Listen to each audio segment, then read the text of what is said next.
All right, so hi everyone. So I'm Dr. Dan Georgescu. I work primarily in Fort Lauderdale, Florida, but I also have an office in Europe in Bucharest. So I go every 6 weeks for a week to Bucharest. And today I'm actually going to talk about the advantages of self-retaining lacrimal stents. So I have no financial disclosures, unfortunately, as Vlad Kratky likes to say. I see him there in the back. So I've worked with FCI products since 2011, when I opened my first office in Europe in Biarritz in France. I know FCI has been in the States for more than that, longer than that, probably since I was a fellow, 2008, 2010, but I never knew about their products.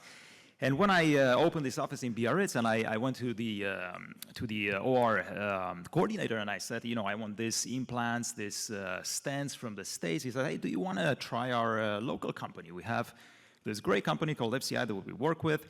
And I was amazed about how many solutions they had. Even back then in 2011, they have probably 2/3 of these solutions. They have 25 only lacrimal solutions today.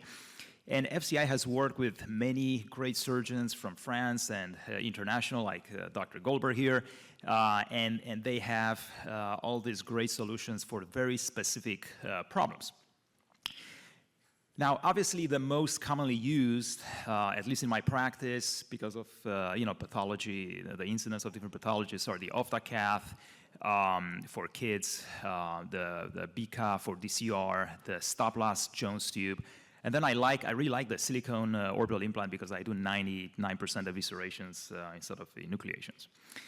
But in the past, let's say 5 years, kind of before the pandemic, I started playing with this self-retaining lacrimal stents, which I was very intrigued initially about the technology, and also I knew some of the people who developed them, like Professor Biget and Professor Faye, who unfortunately passed last year.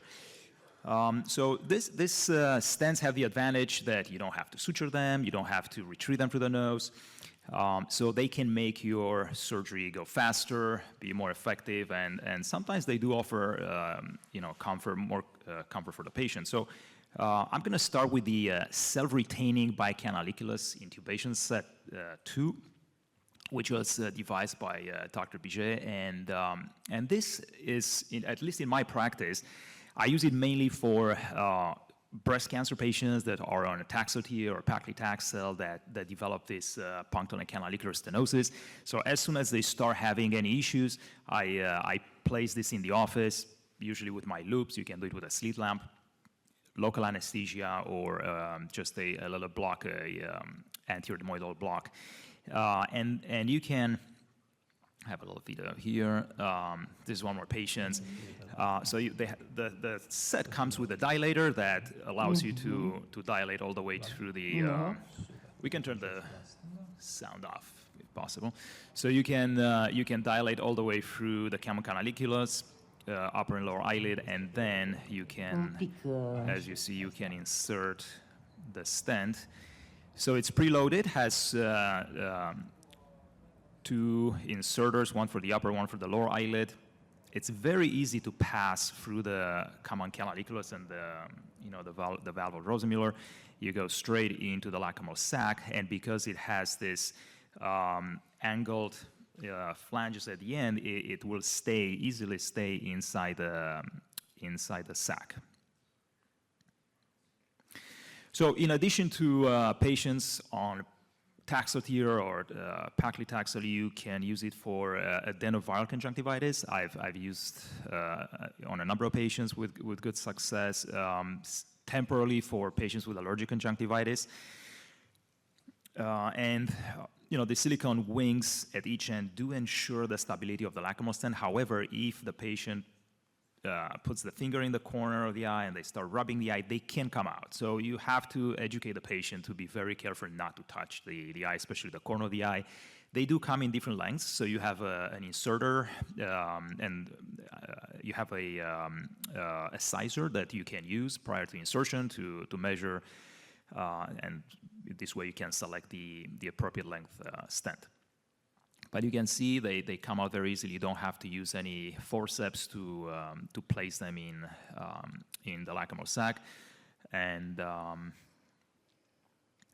as you will see, I'm gently pulling on the stent, and it's pretty firmly attached, fixated in the lacrimal sac. So if you're careful, it will stay there till the time when you need to remove it. Usually patients on chemo drugs, I remove it when they stopped, at least for a month, they stopped the Taxotere. Now, my favorite is actually the Nunchaku, which basically it looks like a Chinese Nunchaku. So it has this thicker ends and then a thinner loop between them. So this is what I use now a lot for endoscopic DCRs, because you can place this stent inside the nose. It self-attaches, and you don't have to suture it, you don't have to suture it.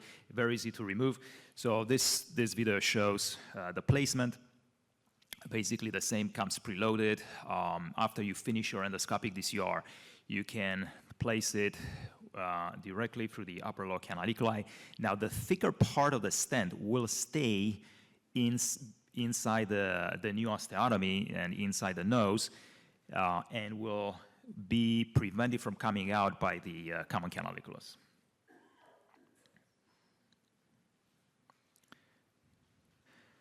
It can also certainly be used for bicanalicular intubation in children. The advantage is that you don't have to retrieve it through the nose, and you don't have to suture it in the nose. Now, this is not the best case that I had, but unfortunately, all this last-minute filming, you always get the case that bleeds the most. But yeah, basically, this is after I did the osteotomies endoscopically, and I'm placing the stent. And then you just remove the mandrel, and it stays in place. It's very, very easy to place. So again, this has the advantage that you don't have to tie the stent in the nose. You don't have to put a clip. So it is faster, and it's also less expensive, because the sutures, sutures are expensive. If you use any titanium clips, those are expensive. So it's one less step. It's faster, potentially less expensive.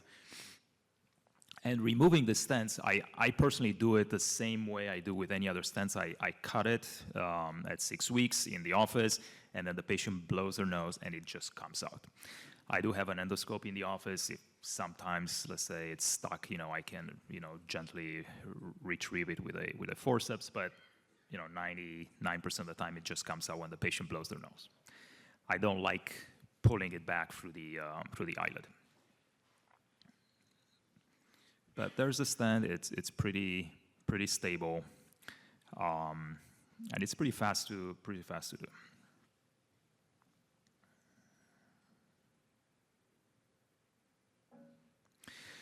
Okay, now the last stent that I've been playing with, this is the LacriJet, and this hits a preloaded cell-retaining monocanalicular nasolacrimal intubation stent that's indicated for epiphora, usually in congenital nasolacrimal duct obstruction. I typically use it after I've done a balloon dilation with the Ophtacath, which is probably my favorite device from FCI. And in kids that are, let's say, between 1 and 2 years of age, I always do a Ophtacath dilation.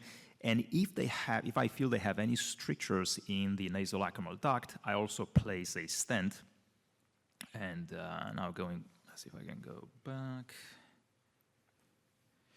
Yeah, so this stent is preloaded, has this very slick system where you can place it, retrieve it very fast. I have a little video here that I'm going to play.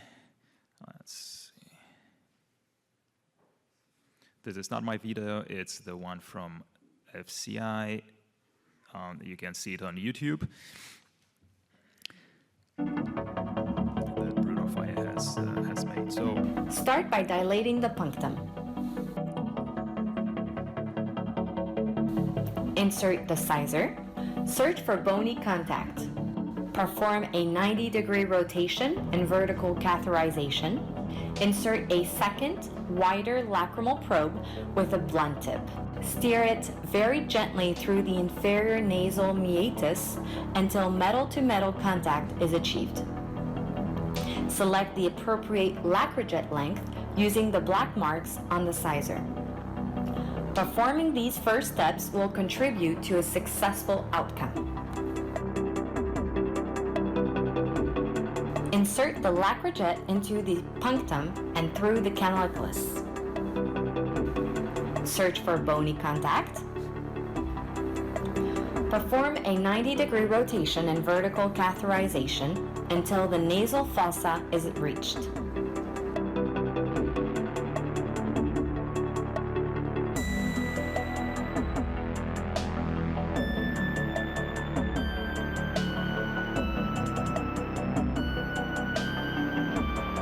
Remove the safety ring and pull back the piston approximately 5 mm to retract the tip of the metallic probe and initiate the release of the LacriJet. Push the injector further into the nasal lacrimal duct until the LacriJet fixation plug comes in contact with the punctum. Continue pulling back the piston of the LacriJet until the metallic guide is completely retracted and the fixation head has come in contact with the punctum.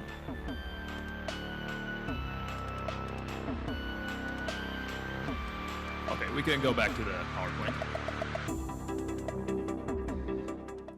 So the advantages of all these three stents is that they are self-retaining. You don't have to do any extra maneuver. You don't have to put sutures. You don't have to clip them in the nose. So it's easy to insert, easy to retrieve. Like I said, potentially less expensive if you're using, expensive titanium clips or other sutures. So I started playing with this and using them in the past couple of years, and I've been very, very happy with the results.